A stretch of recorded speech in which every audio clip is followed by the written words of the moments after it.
Rough Collie. The Rough Collie, also known as the Long-Haired Collie, is a long-coated dog breed of medium to large size that, in its original form, was a type of collie used and bred for herding sheep in Scotland. Originating in the 1800s, the breed is now well known through the works of author Albert Payson Terhune, beginning with books about Lad, and through Lassie novels, movies, and television shows. Rough Collies generally come in shades of sable and white, sometimes mahogany, blue merle, tricolored, and white. The breed has a distinctive long tapered snout and tipped ears. There is a smooth-coated variety known as a smooth collie. Some breed organizations, including both the American and Canadian kennel clubs, considered the smooth coat and rough coat breeds to be variations of the same breed.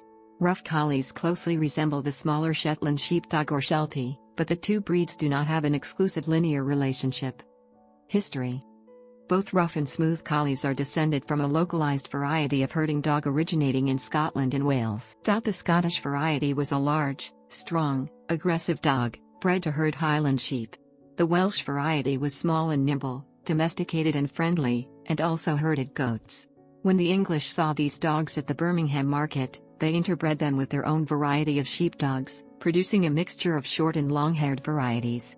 After the Industrial Revolution, dog ownership became fashionable, and these early collies were believed to have been crossed with the Borzoi, Russian wolfhound, to get a more noble head, longer muzzle, which is today one of the true characteristics of the Rough Collie.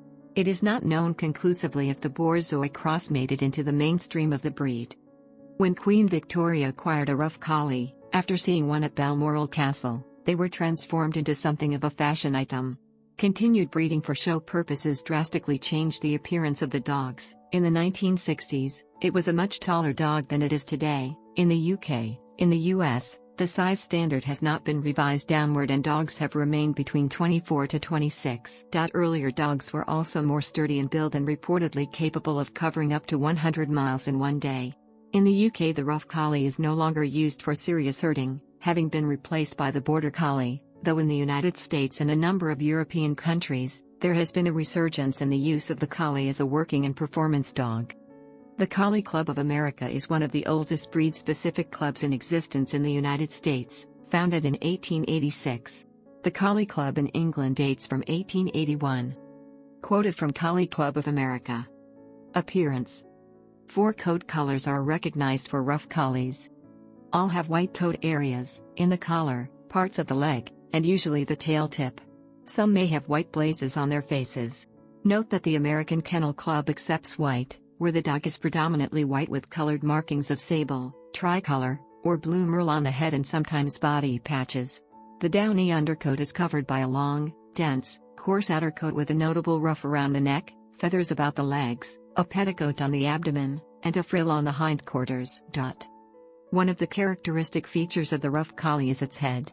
This is light in relation to the rest of the body, and resembles a blunted wedge tapering smoothly from ears to black nose, with a distinct stop and parallel head planes. The muzzle is well rounded, and never square. There is considerable variation in the color of the head, however. The eyes are medium-sized and almond-shaped. The ears are supposed to be semi-prick, or tipped, with the upper third folded over. Ears which do not tip properly, however, are common, and many collies have their ears taped as puppies, using medical adhesive or paper tape, to encourage them to lay properly. No cutting or surgery is involved. Rough Collies have a blunter, more gradually tapering, face than the smaller, but otherwise very similar Shetland sheepdog, which is partly descended from the Rough Collie. The planes of the muzzle and the top of the skull should be parallel in collies, with a slight but distinct stop. In Shelties, the planes are not parallel. The ears of a Rough Collie are similar to a Shetland sheepdog's, but larger.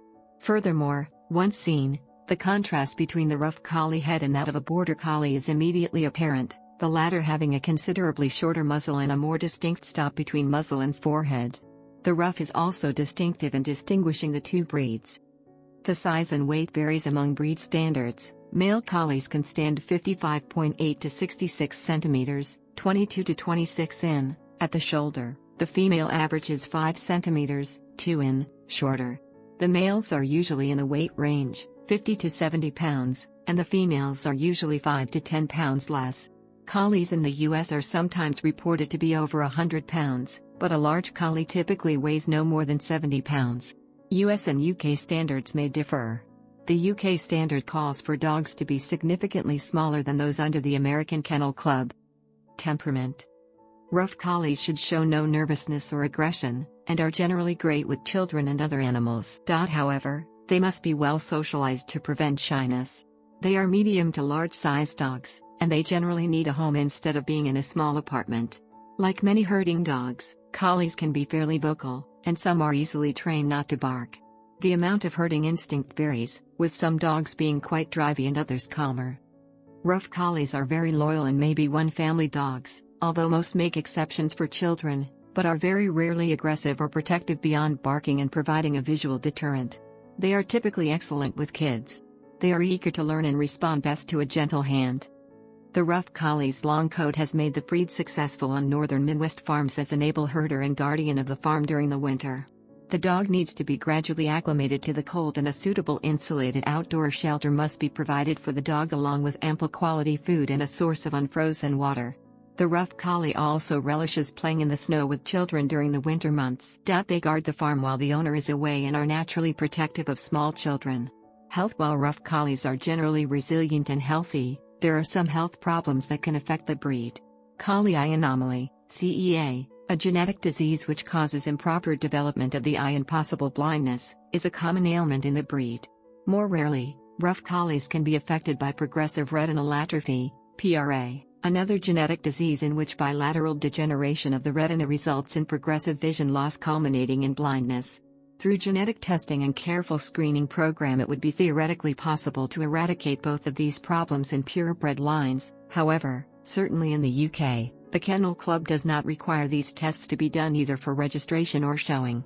CEA is so prevalent that elimination of affected dogs, except through very slow and careful breeding decisions to avoid shrinking the gene pool more than absolutely necessary. Rough Collie puppies should be screened at an early age, 6 to 8 weeks, by a certified veterinary ophthalmologist to check for CEA. PRA has a later onset and can be detected by DNA test, but is much less widespread, in the US, than CEA. In the UK, PRA is more common. Note, the UK Kennel Club accredited breeder scheme requires eye tests and recommends the genetic test for this class of members. Canine cyclic neutropenia is a cyclic blood disorder that is usually fatal to affected puppies. The disease is also referred to as gray collie syndrome, due to affected puppies having a pale gray, pinkish/gray or beige coloring, none of which are normal Rough Collie colors. Puppies that survive through adulthood are plagued with immune disorders throughout their lives and rarely live more than 3 years. DNA testing can help detect carriers of the recessive gene that causes the disease. Hip dysplasia. As with most of the larger breeds, hip dysplasia is a potential concern for Rough Collies. Although this disease appears to be multi-gene, careful selection by many breeders is reducing this problem. The UK Kennel Club accredited breeder scheme requires hip scores this class of members. However, a very small proportion of UK registered puppies are bred under this scheme. Hip dysplasia is rare in collies compared to their closest relatives and other breeds of the same size. Rough Collies may carry a mutant MDR1 gene that results in a sensitivity to ivermectin and related drugs. A screening test is used to determine if alternative medications are required. Overdoses from the proscribed medications can result in neurological impairment or even death. This faulty gene is present in several breeds, but is well known among collies. In addition to these problems, all of which can be tested for, there are a number of problems which are thought to be genetic but for which no screening test exists. These include epilepsy, bloat, a tendency towards allergies, and thyroid disorders, primarily hypothyroidism. Because no DNA tests exist for these disorders, and all can have causes other than genetic origins, breeders can only do their best to avoid producing them by removing affected dogs from the gene pool. Grooming. The double-layered coat needs to be brushed frequently and thoroughly to keep it in a show condition. Pet dogs need less maintenance but still a significant amount to keep the dog healthy. The profuse coat picks up grass seeds and burrs, and many dogs tend to mat to some degree, particularly behind the ears, around the collar, if a collar is left on the dog, and in the pants. Spaying and neutering can alter coat texture, making it softer and more prone to matting. Working life. Herding.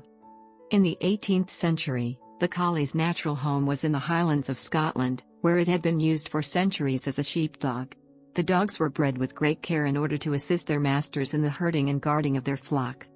Collies are capable of being keen herders while remaining sensible, flexible family companions, whether as working dogs on a ranch or farm or helping out a suburban owner who keeps a few sheep, goats, or ducks as a hobby. Participation in herding helps preserve the special heritage of the collie and opens up new opportunities for owner and dog. The qualities that make a good herding dog: trainability, adaptability, loyalty, soundness of body and character, agility, grace, are important in many areas, and contribute so much toward making the dog an outstanding companion as well. Throughout the country there are local herding clubs that provide clinics, work days, trials and tests. Several organizations provide herding title programs in which collies regularly participate. A herding instinct test introduces collies and their handlers to herding at the basic level. It is designed to show whether or not a collie, who may have never had any exposure to livestock, still has the natural instinct to perform the function for which the breed was initially created. It is a non-competitive introduction to carefully selected and easily handled livestock under favorably controlled conditions. Activities. Rough collies can compete in dog agility trials, obedience, conformation, flyball, tracking, and herding events. Herding instincts and trainability can be measured at non-competitive herding tests. Rough collies exhibiting basic herding instincts can be trained to compete in herding trials. The breed has also been known to work as search and rescue dogs, therapy dogs and guide dogs for the blind. Notable rough collies dogs for the blind. Notable rough collies dogs for